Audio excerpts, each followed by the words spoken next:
Dati kasi ako po yung taga SM. Sales clerk ako doon. Kumbaga, 4 na taon. Ang hirap kasi undergraduate ako. Okay, kumbaga sabi ko, nung hindi ako natapos ng pag-aaral, hindi naman pwedeng tatambay lang ako. Kasi one time, nangingi ako ng pera sa mama ko, nakasimangot. Parang ang hirap na everyday mangingi ka lang ng pera, wala ang source of income. So, nag-work ako sa SM. Kaya lang, parang napapansin ko, ang tagal na ng panahon, wala nagbabago sa akin. Dumating yung time na yung escalator na dinadaanan ko, yun lang lagi. 3 taon na, 4 na taon na, wala nagbabago. So, naghanap ako ng paraan, kumbaga paano magbago yung buhay ko. Naimbita ako ng kaibigan ko, si Philip J. Una, hindi ako naniniwala sa kanya. Ang tagal niya ako iniimbita, pero wala kasi sa SM, syempre, 8 oras ka nakatayo. Kumbaga, pag day off ko, nagsisinungaling na lang ako, kunwari may lakad ako para hindi ako makapunta sa kanya. Pero yung time na nakita ko yung negosyo, isa lang sinabi ko, isa lang naisip ko, sayang. Sana pala, nung una pa lang, iniimbita niya ako. Kumbaga, sumama na ako. Wala na nasayang na panahon. Kasi may nangyari sa akin, kaya ako kailangan pa ng dahilan para sumama ako sa kanya. Kasi last year, okay, nagka-baby ako. May 20 yun, May 20 sila pinanganak. Kaya lang, wala akong mga pambili ng gamot. Wala akong pang sustento. Kumbaga yun, nawala sila. Okay, nawala sila May 20. Libing nila May 21, yan yung birthday ko. Kaya yun nangyari sa akin. Iniimbitan niya na ako nung before. Hindi ako sumasama, pero nung nangyari yun, nawala yung 2 kong anak, kambal yun.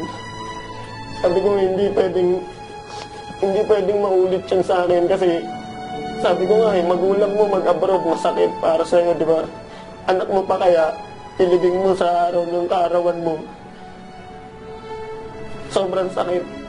Sobrang pag naalala ko yun. Isa na nila sabi ko, buti na lang ngayon, kaya ko na.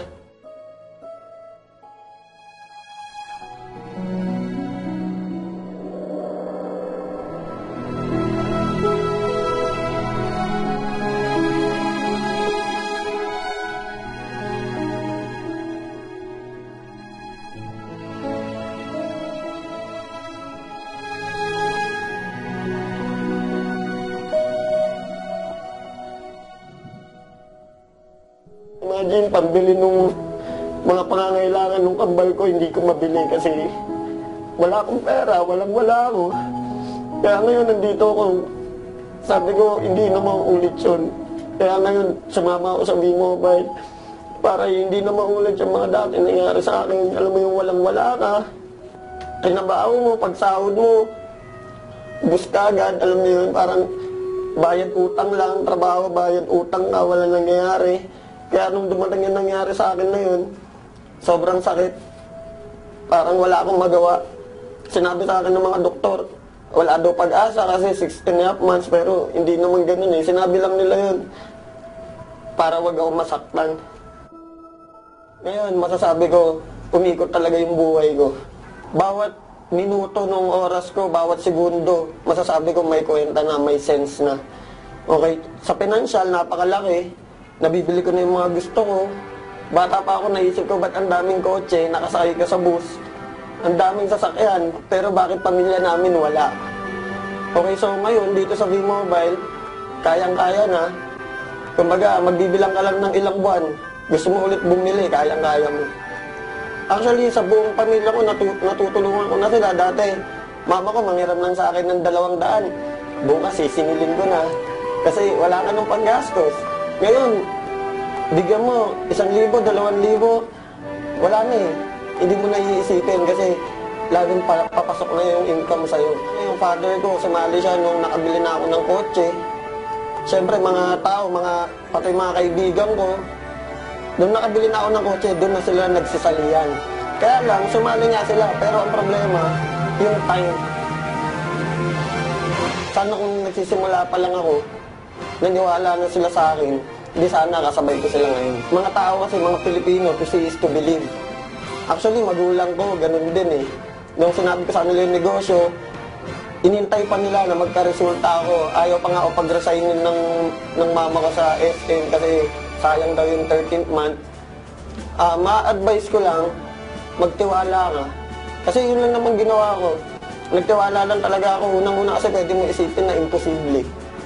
Pwede mong isipin na walang mangyayari sa'yo dito. Pero once na inisip mo yun, talagang wala. Isipin mo lang na kaya mo. Magtiwala ka sa mga taong nakapaligid sa'yo. Ako, sobrang laki ng papasalamat ko sa mga grupong nakapaligid sa akin. Techno Royal, Prestige, Triad, okay sila Martin, Elite. Okay kami dito kahit hindi kami magkaagrupo. Pamilya kami lahat. Nandyan sila, aalalay sila para sa'yo. Sobrang nagpapasalamat po sa V-Mobile.